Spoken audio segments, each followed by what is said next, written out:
Hello అండి. శ్రీరామానుజాచార్యుల వారి శరీరం 1000 ఏళ్లుగా ఒక చోట భద్రపరచబడింది. సాధారణంగా ఒక మనిషి చనిపోయిన కొద్ది రోజులకు శరీరం కుళ్ళిపోయి గుర్తుపట్టలేని విధంగా మారిపోతుంది. కానీ శ్రీరామానుజాచార్యుల వారి శరీరం మాత్రం ఇప్పటికీ జీవకళతో జ్ఞానకాంతులతో భక్తులకు సాక్షాత్కరిస్తుందనే విషయం మీకు తెలుసా? ఈ అద్భుతమైన దృశ్యాన్ని మీరు చూడాలనుకుంటే తమిళనాడు రాష్ట్రంలోని శ్రీరంగానికి వెళ్లాల్సిందే. అవును, పరమ పవిత్రమైన శ్రీరంగం క్షేత్రంలోనే రామానుజాచార్యుల వారి శరీరం ఉందండి. సాధారణంగా ఈ ఆలయానికి వెళ్లే చాలా మందికి అక్కడ భగవత్ రామానుజుల శరీరం ఉందని తెలియదు. 1017వ సంవత్సరంలో తమిళనాడు రాష్ట్రంలోని శ్రీపెరంబదూరులో జన్మించిన ఆయన దాదాపు 123 ఏళ్లు జీవించినట్లు చెప్తారు. పద్మాసన స్థితిలోనే ప్రాణం విడిచిపెట్టిన ఆయన శరీరాన్ని ప్రత్యేక లేపనాలను అద్ది భద్రపరిచారు. ప్రతి ఏటా ఆయన దివ్య దేహానికి ఓ ఉత్సవం కూడా నిర్వహిస్తారండి.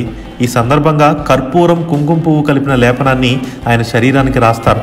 ఈ ప్రక్రియ కొన్ని వందల సంవత్సరాలుగా జరుగుతుంది. అందుకే రామానుజాచార్యుల వారి శరీరం ఎర్రని వర్ణంలో ఒక విగ్రహంలా కనిపిస్తుంది. శ్రీరంగం ఆలయంలో 4వ ప్రాకారంలోకి ప్రవేశించగానే కుడి చేతి వైపు రామానుజుల ఆలయం ఉంటుంది. విగ్రహానికి హారతిచ్చే సమయంలో మీరు సరిగ్గా గమనిస్తే ఆయన ప్రకాశవంతమైన కళ్ళు, గోర్లు కూడా కనిపిస్తాయి. ఈసారి శ్రీరంగం ఆలయానికి వెళ్ళినప్పుడు ఈ అద్భుతాన్ని ఖచ్చితంగా చూసిరండి.